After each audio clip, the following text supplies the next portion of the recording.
Fidelity has refiled paperwork for its Wise Origin Bitcoin Trust, joining the wave of spot Bitcoin ETF applications after BlackRock, Invesco, and WisdomTree. Joining us now to discuss is CoinDesk Global Policy and Regulation Managing Editor Nick Day, who's also the editor of CoinDesk's State of Crypto newsletter. Good morning, Nick.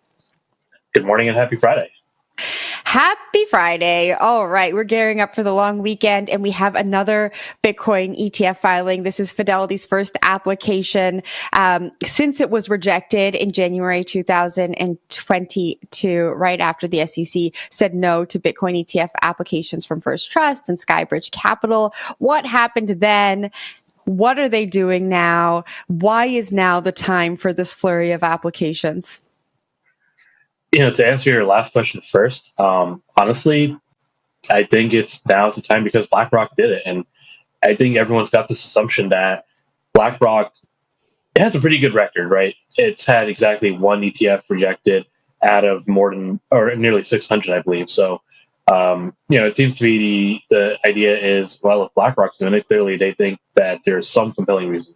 But what's really interesting to me is we haven't seen much change in terms of the actual underlying Bitcoin spot markets that might warrant change, right?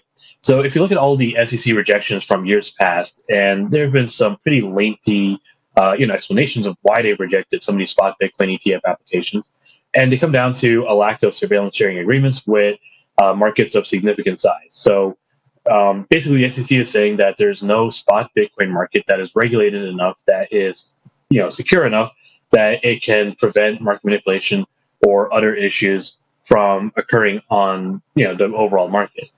So I'm really curious to see what's changed because that hasn't changed. There's no spot Bitcoin market that's regulated by the SEC at this point, or even the CFTC that screams, okay, well, this is definitely what the regulator is looking for a Bitcoin ETF application.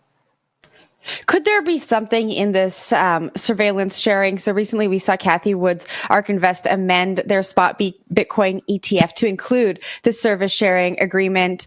This is similar to the language used in the BlackRock filing. Is there something there maybe? Yeah, that definitely addresses one of the SEC's big complaints that they haven't had the surveillance sharing agreements in the past, or if they have, that the markets that they've set them up with weren't, significant or, regulated enough to satisfy the SEC's concerns. So that definitely seems to be what these companies are saying they've solved. BlackRock, Fidelity, even, as you mentioned, Cathie Wood's company. They all seem to think, okay, well, we figured out how to set up this kind of surveillance sharing agreement with a market that should meet the SEC's needs or demands. But again, that I'm really curious to see what markets they choose because at least as of today, June 30th, 2023, we haven't seen any of these markets really come into place. Now, the one thing that might be the case is these companies might be thinking, okay, well, the SEC started to bring lawsuits against crypto exchanges. Perhaps there will be a more regulated spot market by the time they get to the end of the review period, which could be as long as 240 days from whenever the SEC first acknowledges them. So that might be what they're anticipating, and this is just kind of a first swing at something they expect to see in place in the next couple of months.